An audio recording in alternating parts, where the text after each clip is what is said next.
ဒီမဂ္ဂဇင်းလေးမှာဒါလေးတစ်ပုံကြံခဲ့တယ်ပေါ့နော်ပြီးတော့ဒီမဂ္ဂဇင်းမှာပါတဲ့ပုံလေးကပြီးသွားပြီပေါ့နော်နောက်တစ်အုပ်ထပ်ပြမယ်ခဏဆောင်ပါနောက်တစ်ခုကကျတော့ဒီဟာလေးပေါ့နော်ဒါကမန်းဆူနိုကမန်းဆူနိုလားယူနိုလားမသိအဲ့မဂ္ဂဇင်းရပေါ့နော်ပုံလေးကကျတော့ဒီကာဗာလေးကျတော့မတူဘူးပေါ့နော်ကာဗာလေးကတော့တူဒါပေမဲ့အထက်ကဟာလေးကတော့တူပဲအထက်ကဟာလေးတူတယ်သူကဒီမှာအငယ်လေးဒီမှာအစိမ်းအဖြူပေါ့နော်ဒီချက်ကအစိမ်းအဖြူလေးနဲ့ဒီဟာတူတူပဲပေါ့နော်ပြီးတော့ဒီတွင်းထဲမှာပါတဲ့ဟာတွေကလည်းခုနကမဂ္ဂဇင်းရလို့ပဲအထက်ကဟာတွေအကုန်တူတူပဲပေါ့နော်မစက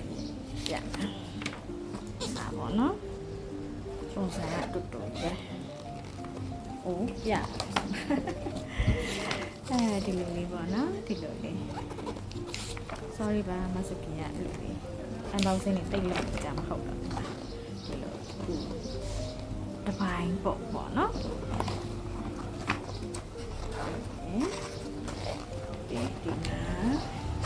ဒီလိပ်ပြလေးနမစကရဒီလိပ်ပြနဲ့ပုံကိုကြိုက်တယ်တသားနဲ့လိုက်တယ်လို့ခံစားရတယ်ပေါ့နော်ပြီးဒီလိုဖြူမဲ unique ဖြစ်တဲ့ဟာလေးပေါ့ဒီကနေ့က free style ပုံလေးပါတယ်ခုနမဂ္ဂဇင်းမှာပါတာဒီတူပဲပေါ့နော်ဒီမှာဒီလိုလေးပုံလေးနဲ့ဒီလားပြင်ထားနောက်ဆုံးပုံဒါလေးဆိုချစ်စရာ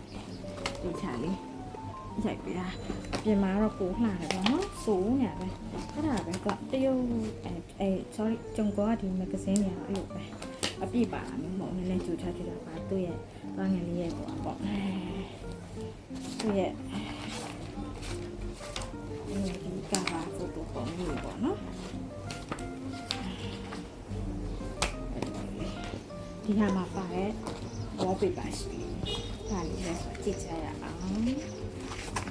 ဒါကြတော့ပုံလေးပါ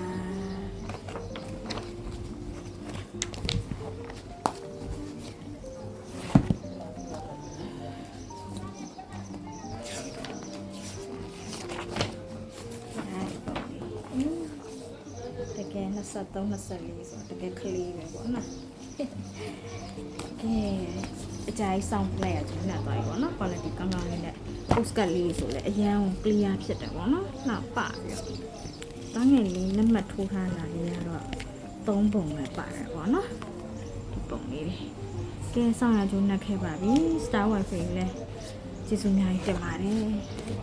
ဘယ်လိုတိုင်းလေးမှရောက်လာလို့တော်ပြည့်ပြောင်းမှာပေါ့နော်ကဲတတာ